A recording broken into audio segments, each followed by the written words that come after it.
پاکستان کی خوشائن بات یہ ہے کہ آپ نے 2020 میں ہم نے یہ سنا کہ پاکستان ہالیڈیز کے لیے بیسٹ ڈیسٹینیشن ہے، ڈکلیئر ہوا، کسی انٹرنیشنل میگزین میں بھی آیا، پرنس جب ولیم آگے چلے گئے تھے اس کے بعد. صحیح. اور ایڈونچر کے حوالے سے بھی پاکستان 3rd نمبر پہ بیسٹ ڈیسٹینیشن ہے. فرسٹ فیز میں جو ٹورسٹ ہیں ان کو فری وائی فائی مل جاتا ہے، اس میں گورنمنٹ کا ایک پیسہ بھی نہیں لگ رہا. تو سیکنڈ فیز میں یہ بلتستان میں تھا اور 3rd فیز میں یہ دیامر میں تھا. تو یہ بھی وہیں کووڈ اور اس کی نظر ہو گیا.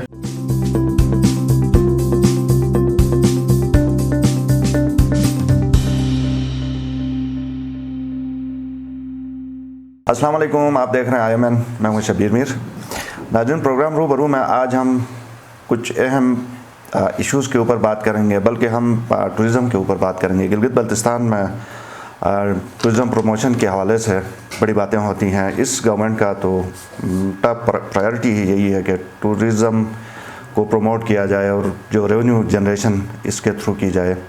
انٹرنیشنلی بھی ہم نے دیکھا کہ کوششیں ہوئیں ٹورزم کو پروموٹ کرنے کے لیے، لیکن کیا ہمارے پاس کوئی ایسی اسٹریٹجی ہے جس کے تحت ہم اسپیسیفکلی یہ بتا سکیں کہ ان سیکٹر میں ہم ٹورزم کو فروغ دیں گے؟ وہ کیا سٹیپس ہیں جو کہ لینے چاہیے؟ کیا اس حکومت نے لیے ہیں؟ ماضی میں کیا ہوتا رہا ہے؟ میرے ساتھ پروگرام میں آج شریک گفتگو ہیں ساجد میر، سابق chairman chief minister task force. Sajid صاحب، آپ کا بہت شکریہ. جیسے میں نے شروع میں کہا کہ پروموٹ تو ہم کریں گے ٹورزم، یقیناً بڑا اچھا ہمارا نیک ارادہ ہے، لیکن اس کے لیے کچھ تو بیسک چیزیں ہمیں طے کرنی ہوں گی کہ ہم کس طرح کریں گے. جیسے جب پرانی حکومت میں کچھ پروجیکٹس لانچ ہوئے تھے، جیسے فری وائی فائی تھا، اچھا اس کے ساتھ پھر smart tourist and health insurance کی بات ہوئی تھی، کچھ پروجیکٹس. پہلے تو مجھے تھوڑا سا اس حوالے سے بتائیے کہ یہ جو فری وائی فائی اور دوسرا smart tourist public private partnership میں تھا، یہ پروجیکٹس کیسے سٹارٹ ہوئے اور کہاں تک پہنچے تھے جب آپ لوگ حکومت میں تھے؟ بسم اللہ الرحمن الرحیم. IMN کا شکریہ، انہوں نے مجھے ایک پھر پلیٹ فارم یہاں پہ پرووائڈ کیے ہے.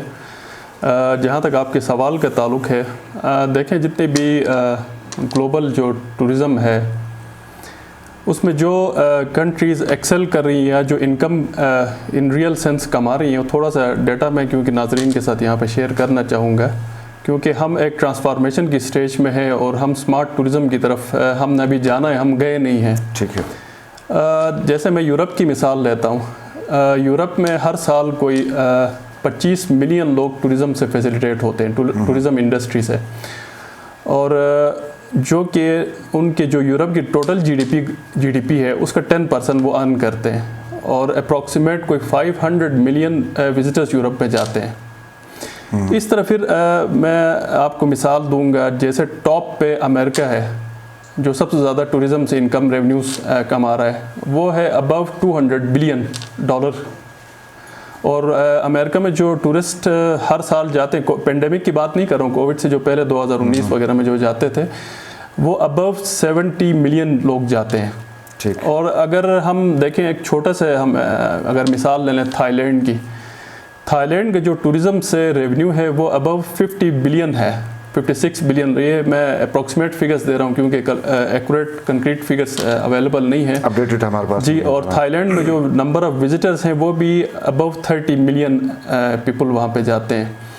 تو کیونکہ پاکستان کی خوشائن بات یہ ہے کہ آپ نے 2020 میں ہم نے یہ سنا کہ پاکستان ہالیڈیز کے لیے بیسٹ ڈیسٹینیشن ہے، ڈکلیئر ہوا، کسی انٹرنیشنل میگزین میں بھی آیا، پرنس جب ولیم آگے چلے گئے تھے اس کے بعد. صحیح. اور ایڈونچر کے حوالے سے بھی پاکستان 3rd نمبر پہ بیسٹ ڈیسٹینیشن ہے. تو ایک تو ہمارے پاس جو نیچرل بیوٹی ہے، اس کے بعد جو ہمارا رچ کلچرل ہیریٹیج ہے پورے پاکستان میں. تو اور جب تک پھر ہم فور سیزن ٹورزم کو ہم جب تک اٹریکٹ نہیں کریں گے، اس پہ ہم کام نہیں کریں گے تو ہم آگے موو نہیں کر سکتے. اب جتنا یہ ٹورسٹ آتا ہے، جو فارن سے ٹورسٹ آتا ہے، یہ جو ہمارا نیشنل ٹورسٹ ہے، نیشنل ٹورسٹ کا فگر جو میری اسٹڈی ہے اس کے مطابق 50 ملین لوگ مختلف شہروں میں جاتے ہیں، اپنی کارس میں جاتے ہیں، باہر چلے جاتے ہیں. تو ہر صورت یہ انٹرنل ایک وہ سرکولیشن ہے اکانومی کے اندر، یہ کنٹریبیوٹ کرتے ہیں. اور 2013 کی ہمارے پاس جو فگرز ہیں اس کے مطابق کوئی 5.5 لاکھ فارن وزٹرز ہمارے ملک میں آئے، اور 2013 سے 2018 لاسٹ ہے اس کے مطابق ہمارے ملک میں 6.6 ملین لوگ، جو لاسٹ جو فگر ہے 2018-19 کی 6.6 ملین اپروکسیمیٹ لوگ آئے، اور ہم نے جو ریونیو اس سے ٹورزم سے ہم نے کمایا وہ ورلڈ بینک کے مطابق ایک جو ڈیٹا مجھے جو اویلیبل ہوا وہ 818 ملین ہم نے کمایا، ٹھیک ہے، جبکہ ہم اس میں بہت پیچھے، جیسے میں نے تھائی لینڈ کی مثال دی، تھائی لینڈ 56 بلین کما رہا ہے، بلین ڈالر کما رہا ہے، تو ہم تب کمانا سٹارٹ کریں گے. ایک تو ہمارے لیے انفراسٹرکچر ضروری ہے، انفراسٹرکچر ہمارا بن رہا ہے، موٹر اسی کے اوپر میرا سوال ہے. بنیادی طور پر تھائی لینڈ اتنا کما رہا ہے، امریکہ کما رہا ہے، یورپین کنٹریز میں یہ ہے، لیکن کچھ تو ہے جس کے لیے مطلب کوئی اسٹرکچر تو ہے نا جس کے لیے، تو ہمارے پاس کیا وہ ہے یا نہیں ہے؟ کیا سجیسٹ آپ کرتے ہیں؟ دیکھیں، اگر گلگت بلتستان کے حوالے سے ہم بات کریں تو سی پیک سے ہمیں یہ فائدہ ہو گیا کہ خنجراب سے لے کے جو ابھی ہماری جو یہ ایکسپریس ہائی وے کچھ بن گئی، رائیکوٹ تک بن گئی ایک پیج، پھر ہمارا داسو سے آگے بہت اچھا ہے، پھر آپ کو معلوم ہے کہ تھاکوٹ سے آگے پھر ایکسپریس ہائی وے، پھر آگے منظرہ سے آگے موٹر وے ہے، تو یہ کنیکٹیویٹی ہے. پھر الٹرنیٹ ہمارا جو ناران کا روٹ ہے، بابوسر والا روٹ ہے. ایک تو سٹرکچر ہے، دوسرا یہ ہے کہ جو ٹورسٹ آ رہے ہیں ان کو ہم اسمارٹ فیسلٹیز کیا پرووائڈ کر رہے ہیں، اور ان کے ہیلتھ اور انشورنس کے حوالے سے ہم کیا پرووائڈ کر رہے ہیں. کیونکہ جو بھی فارن ٹورسٹ آتا ہے وہ بڑا کنسرن ہوتا ہے، ایون نیشنل جو ٹورسٹ آتا ہے وہ بھی بڑا اس پہ کنسرن ہوتا ہے کہ ہمیں کیا فیسلٹیز وہاں پہ پرووائڈ کی جاتی ہیں. ہمارے پاس ٹورسٹ آتے ہیں نیشنل یا فارن، ان کی انشورنس کا کوئی طریقہ کار نہیں ہے؟ فارن جو ٹورسٹ ہیں وہ انشورنس کرواتے ہیں، ٹھیک ہے، ایک ان کا پروسیس ہے، اور باقی جو نیشنل ہمارے ٹورسٹ ہیں وہ ان کا انشورنس کا کوئی پروسیجر نہیں ہے. تو اس ساری چیز کو نیٹ کو ہم نے محسوس کر کے لاسٹ جو گورنمنٹ تھی اس میں نے چیف منسٹر صاحب کو ایک پروپوزل فلوٹ کیا، پبلک پرائیویٹ پارٹنرشپ موڈ پہ تھا، اس پہ ایک پراپر ایک پریزنٹیشن بھی دی گئی چیف منسٹر کو. اس میں اسمارٹ کارڈ ٹورزم اور ہیلتھ انشورنس ہم نے انٹروڈیوس کروایا. اس کا تھوڑا سا میکنزم میں ناظرین کو یہاں پہ بتاتا چلوں کہ اس میں ہم نے یہ کیا تھا کہ انویزیبل سیکیورٹی، اور جس طرح ایک ٹورسٹ آتا ہے وہ ایک کارڈ بائی کرے گا، مثلا اسلام آباد سے کرے گا، یا جیسے ہماری بصری انٹری پوائنٹ ہے یا بابوسر انٹری پوائنٹ ہے، وہاں پہ ایک جسٹ سمپل RFID کارڈ وہ بائی کرے گا. اس کی انفارمیشن وہاں پہ جتنے لوگ ہوں گے ان کے ٹیپ میں اویلیبل ہوگی، یا کسی موبائل میں وہ انفارمیشن فیڈ کرے، اس کے بعد اس کو وہ اسمارٹ کارڈ دیا جائے گا. ٹھیک ہے، اور وہاں پہ جسٹ وہ سمپل ایک ٹیپ کرے گا، ٹیپ کرنے سے وہ انفارمیشن اس موبائل کے اندر یا جو بھی کمپیوٹر ہے، لیپ ٹاپ ہے، اس کے پاس بھی، اس کے اندر بھی اسٹور ہو جائے گی، اور اس کارڈ میں بھی اسٹور ہو جائے گی. اور جو ہی وہ نیٹ پہ چلا جائے گا وہ انفارمیشن پھر کلاؤڈ میں چلی جائے گی اور سب کو اویلیبل ہوگی. اور اس کارڈ، اور اس میں پھر ہم نے انٹیگریٹ کیا تھا اندر ہیلتھ انشورنس. اور کوئی اگر یہاں پہ ٹورسٹ آتا ہے، نیشنل ہے یا فارن ہے، اگر یہاں پہ بیمار ہو جاتا ہے، چاہے وہ ٹریٹمنٹ کرواتا ہے گورنمنٹ ہاسپٹل میں یا پرائیویٹ ہاسپٹل میں، تو وہ فری ہوگا. پھر اس کے بعد پھر اس میں کچھ ہوٹلز اور جو دوسری انڈسٹری ہے ٹورزم کے حوالے سے، ان کے لیے بھی کچھ ہم نے ویلیو ایڈڈ سروسز رکھی ہوئی تھی، جیسے سرینا ہے، روپل ہے. اگر وہ اپنا اس اسمارٹ کارڈ کے بیک سائڈ پہ اگر وہ اپنا مونوگرام وغیرہ لگوانا چاہے، اور اگر وہ اس ہوٹل میں جیسے چلے جاتے ہیں جو اسپانسرڈ ہوٹل ہیں، ان کو پھر وہاں پہ ڈسکاؤنٹ ملے گا، اور شاپنگ میں بھی ان کو ڈسکاؤنٹ ملے گا. تو یہ ایک بہت اس سے بہت زیادہ ایزی ہو جاتا ہے. اور جو آپ ابھی جو پروسیجر ہے، جگہ جگہ پہ ہمیں رکنا پڑتا ہے، جو ہمارے نیشنل ٹورسٹ ہیں، انٹرنیشنل ٹورسٹ ہیں، پولیس چیک پوسٹ پر رکنا پڑتا ہے، ان کو بڑی بڑی لائنیں لگتی ہیں، اور پھر ان کی ہیکٹک قسم کی انٹریز کروانی پڑتی ہیں. تو اس سے بیسکلی جو ٹورسٹ ہیں ان کو بچانا تھا، اور پھر accurate number of tourist national اور جو ہمارے فارن ہیں ان کا ہمارے پاس ایکوریٹ ڈیٹا. اور نیکسٹ ٹائم جب وہ آتے تو ظاہر ان کے پاس ڈیٹا اسٹور ہوتا، تو ہمیں پتہ چلتا کہ یہ ٹورسٹ کتنی مرتبہ ہے. اور پھر اس میں یہ بھی چیز تھا کہ ہم GPS بیس اس کی ہم ٹورسٹ کی ٹریکنگ کریں، خاص کر فارن ٹورسٹ کی، کہ ان کے پاس ان کے ساتھ کوئی مس ہیپ تو نہیں ہو گیا. نیشنل ٹورسٹ کی اگر کہیں کسی اسپاٹ پہ جاتے ہیں جہاں پہ موبائل سگنلز وغیرہ اویلیبل نہیں ہے. تو یہ پورا اصل میں بیسیکلی کنسیپٹ تھا. اس کو چیف منسٹر کو فلوٹ کیا گیا، چیف منسٹر نے اس کے اوپر سیکٹری ٹورزم کی ڈیوٹی لگائی، اور بہت فاسٹلی یہ جا رہا تھا.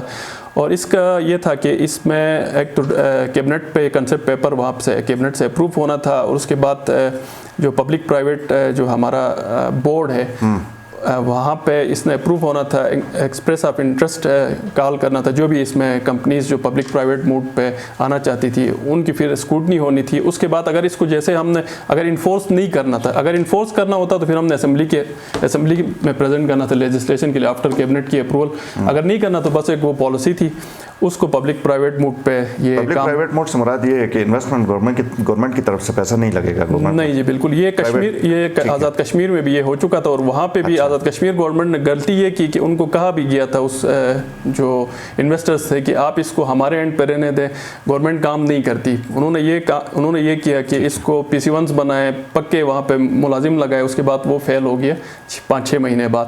اب آزاد کشمیر گورنمنٹ اس کو واپس ریوائیو کر رہی ہے, مگر انٹائرلی جو ہے نا وہ پبلک پرائیویٹ موڈ پہ اس کو ریوائیو کر رہی ہے. تو کہاں تک پہنچا تھا جب آپ لوگ لاسٹ اس گورنمنٹ جب ختم ہوئی؟ جی اس نے کنسپٹ پیپر وغیرہ اس کا سارا میں نے خود ڈرافٹ کیا تھا, CM کو پریزنٹ ہوا تھا. اس کے بعد اس نے کیبنٹ میں پریزنٹ ہونا تھا, اور جو پبلک پرائیویٹ بورڈ ہے انویسٹمنٹ جو پبلک پرائیویٹ پارٹنرشپ بورڈ ہے, اس سے اس نے اپروول, اور اگر انفورس اگر اس کو مینڈیٹری کرنا ہونا تھا تو اس کی بطور ایکٹ کی شکل پہ اس نے اسمبلی سے پاس ہونا تھا. تو انفارچونیٹلی جو کووڈ کا یہاں پہ جو اچانک سے ایک برسٹ ہوا, اس کے بعد یہ نہیں ہو سکا. اور لاسٹ کیونکہ 2-3 مہینوں آپ کو پتہ ہے چیف الیکشن کمشنر اس کے اوپر ریسٹرکشنز لگائی تھی کہ گورنمنٹ کوئی بھی اس طرح کا کام نہ کرے, تو اس وجہ سے یہ رہ گیا. اس کے بعد جہاں تک میری انفارمیشن ہے, جو نئے چیف منسٹر صاحب آئے ہیں ابھی موجودہ, انہوں نے ایک اس پہ کمیٹی بنائی, اس میں منسٹر فائنینس اور منسٹر ٹورزم اور باقی لوگ اس میں ہیں, اور وہ کمیٹی اس کو دیکھ رہی ہے جس طرح PM عمران خان کا ویژن ہے. اور میں اگر چیف منسٹر صاحب اگر مجھے سن رہے ہیں, دیکھ رہے ہیں, تو میں ان سے گزارش بھی کروں گا کہ اس پہ آپ یہ کوئی اتنا کمپلیکیٹڈ چیز نہیں ہے جس پہ اتنی زیادہ کمیٹیاں بن رہی ہیں اور اس پہ ڈیلیبریشن ہو رہی ہیں. یہ سمپل سی چیز ہے, اس کو پبلک پرائیویٹ موڈ پہ اگر کیا جائے تو یہ بہت جلدی ہو سکتا ہے, اور اس میں گورنمنٹ کا بڑا اس کے ریسورسز گورنمنٹ کے بچ جائیں گے. ٹھیک ہے, فاسٹ ٹریک پہ ڈالنے کی آپ نے بات کی. یہاں پہ تو سیکرٹریز آتے ہیں تو 2 مہینے سے پہلے ان کی پھر پوسٹنگ ہو جاتی ہے, کام سمجھنے تک, کوئی پالیسی کوئی پلان بنانے تک پوسٹنگ آؤٹ ہو جاتے ہیں, وہ پھر کوئی نیا آ جاتا ہے. اس کے اوپر بھی بات کریں گے, لیکن مجھے یاد آ رہا ہے ایک اور پروجیکٹ بھی تھا, حفیظ الرحمان صاحب نے کہا تھا کہ وائی فائی فری, وہ کہاں تک پہنچا تھا, اس کا کیا ہوا؟ وہ بھی انیشیٹ ہم نے کروایا تھا, اس کا بھی کنسپٹ پیپر اور جتنی اس کے اوپر پریزنٹیشنز وغیرہ اسلام آباد میں ہو گئی تھی, اور سیکٹری اس پہ کام کر رہا تھا. اور فرسٹ فیز پہ ایز اے پائلٹ پروجیکٹ وہ گلگت میں انسٹال ہونا تھا, اور گلگت میں اسٹوڈنٹس اور فرسٹ فیز میں جو ٹورسٹ ہیں ان کو فری وائی فائی مل جاتا ہے, اس میں گورنمنٹ کا ایک پیسہ بھی نہیں لگ رہا. تو سیکنڈ فیز میں یہ بلتستان میں تھا, اور تھرڈ فیز میں یہ دیامر میں تھا. تو یہ بھی وہیں کووڈ اور اس کی نظر ہو گیا, اور یہ بالکل ہو سکتا ہے ابھی بھی شاید وہ جو لوگ جو اس پہ انویسٹ کرنا چاہتے تھے اسلام آباد میں کر رہے ہیں, تو اگر ان کو اپروچ کیا جائے تو وہ اس کے لیے شاید بھی نہیں ہو. یہاں پہ انفارچونیٹ یہ ہے کہ جس طرح آپ نے سوال پوچھا کہ ایک تو سیکٹری صاحبان کو بیٹھنے نہیں دیتے ہیں, اور خاص کر ٹورزم سیکٹر میں ٹورزم کا جو محکمہ ہے, پچھلی گورنمنٹ میں بھی یہی ہوتا رہا ہے کہ ہر 6 مہینے بعد سیکٹری چینج ہوتا رہا ہے. اور یہی وجہ ہے کہ اس وقت تک ٹورزم ڈپارٹمنٹ میں پالیسی اپرووڈ ہے, GB کونسل سے اپرووڈ ہے, پرائم منسٹر نے اپروو کیے, مگر اس میں جو پچھلی پالیسی ہے اس میں مسٹیکس اتنے زیادہ ہیں کہ KP کے ورڈ بھی وہاں سے جو ہے نا ڈیلیٹ نہیں ہوئے ہیں. اور اصل میں پالیسی میں کیا ہوتا ہے, ٹورزم پالیسی اور یوتھ پالیسی, کوئی بھی پالیسی میں آپ کے اسٹریٹجک گائیڈ لائنز ہوتے ہیں اور ایکشن امپلیمنٹیشن پلان ہوتا ہے. امپلیمنٹیشن پلان میں آپ کی ایک کونسل ہوتی ہے جس کو چیف منسٹر چیئر کرتا ہے, اور باقی اس میں لوگ نیچے ہوتے ہیں. جب چیف منسٹر اس کو چیئر کرتا ہے تو جو فنڈس کی ریکوائرمنٹ ہوتی ہے اور باقی جتنے بھی ریسورسز ہوتے ہیں وہ آپ کو فوراً مل جاتے ہیں, اور ایک مانیٹرنگ ٹیم اس میں پھر ہوتی ہے جو اس کو مانیٹر کرتی ہے. صحیح سمجھے. یہ بھی بتائیے, اب چونکہ کووڈ ہے, پچھلے سال بھی کووڈ تھا, اس سال بھی کووڈ ہے, اور پھر ٹورزم ہم پروموٹ کرنے کی بات کرتے ہیں, تو اس چیلنج سے کیسے نپٹا جائے آپ کے خیال میں؟ دیکھیں, ایک تو کووڈ کی وجہ سے ہماری ٹورزم انڈسٹری بہت زیادہ سفر ہوئی, خاص کر اس میں وہ لوگ جو گائیڈ تھے, جو پورٹرس تھے, اور جو پرٹیکولرلی جو ہوٹل انڈسٹری جنہوں نے اتنا زیادہ اس کے اوپر انویسٹمنٹ کیا تھا. میں ایک چھوٹی سی مثال دوں, جیسے K2 ایک گروپ چلا جاتا ہے, فارن گروپ جاتا ہے یا نیشنل گروپ جاتا ہے, اس کے ساتھ جو ہے کوئی 40 پورٹر اور گائیڈ ہوتے ہیں. دیکھیں ان کی معیشت بیچاروں کی کیسے تباہ, اور اس کے لیے انفارچونیٹلی گلگت بلتستان میں کوئی فنڈ بھی قائم نہیں ہوا جس سے ان کو واپس ریوائیو کیا جائے. تو اس کے ظاہر ہے بہت زیادہ امپیکٹس ہیں, جابس پہ ہیں, جو لوگ جاب لیس ہو رہے ہیں. ہوٹلس جن کے اپنے ہیں وہ تو خیر بیئر کر لیں گے, مگر جنہوں نے رینٹ پہ لیا ہوا ہے اس کا جو رینٹ ہے اور باقی چیزیں ہیں وہ بہت زیادہ مشکل ہیں. تو اس کو ریوائیو کرنے کے لیے گورنمنٹ کو پراپرلی ایک پالیسی بنانی پڑے گی, اور ٹورسٹ کو کووڈ کی SOPs جتنی ہیں اس کو انفورس کر کے پراپرلی ٹورسٹ کو میرے خیال میں ان کو آنے دینا چاہیے. اور کیونکہ گلگت بلتستان میں جتنے بھی ٹورسٹ اسپاٹ ہیں وہ ایکو ٹوریزم پہ زیادہ بیس کرتے ہیں اور یہ بہت زیادہ پھیلے ہوئے ہیں. تو وہاں پہ بہت کم چانس ہے کہ کووڈ کے پھر یہ ہے کہ اگر کووڈ کی SOPs کو اگر اڈاپٹ کیا جائے اور رومز میں بھی اگر کووڈ کی SOPs کو پراپرلی انتظامیہ اگر اس کو کرتی ہے, ایک تو ان کی اکانومی ریوائیو ہو جائے گی, دوسرا یہ کیونکہ کووڈ کے ساتھ تو ہم نے رہنا ہے, اور پھر پراپرلی 2-3 چیزیں کر لیں. ایک جو ٹورسٹ آتے ہیں ان کا ٹیسٹ, اور پھر ویکسینیٹڈ ہیں یا نہیں ہے, ان چیزوں کو چیک کرنے کی ضرورت ہے. اور دوسرا یہ ہے کہ جب تک ہم ایک ایپ ہم لانچ نہیں کریں گے ٹورزم کے حوالے سے, ایپ کیسی ہونی چاہیے, گوگل پلے میں ہو, جیسے ہر سال آپ بھی دیکھتے ہیں کہ بہت سارے لوگ ہنزہ چلے جاتے ہیں, ہنزہ میں اردو میں جگہ نہیں ہوتی, ان کو پتہ نہیں ہوتا ہے, یا ناران کا آگان سے آتے ہیں کہیں پر روڈ بلاک ہوتا ہے, ان بیچاروں کو پتہ نہیں ہوتا, یا استور میں اتنی فیسلٹیز نہیں ہیں, ہوٹلس کی فیسلٹی.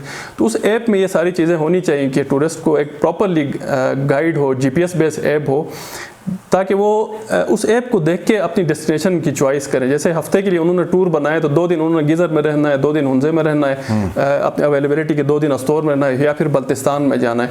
تو میں چیف منسٹر صاحب سے یہ گزارش کروں گا, اگر PM صاحب بھی میری آواز اگر سن رہے ہیں, تو سب سے پہلے ایپ ڈیولپ کرنے کی ضرورت ہے GPS بیس, تاکہ نیشنل ٹورسٹ یا انٹرنیشنل ٹورسٹ کو گلگت کی ڈائنامکس کا پتہ نہیں ہے اور ہر جگہ میں کمیونیکیشن فیسلٹیز بھی نہیں ہے, ان کو ایٹ لیسٹ پتہ ہونا چاہیے کہ گلگت میں کہاں پہ کتنے ہوٹلز اویلیبل ہیں, کس اسٹینڈرڈ کے ہیں, کیا فیسلٹیز ہیں, نیٹ اویلیبل ہے نہیں ہے, تاکہ لوگ اپنی ارینجمنٹ کر سکیں. اگر ہوٹلس اویلیبل نہیں ہے تو وہ کیمپنگ سائٹس کی طرف چلے جائیں.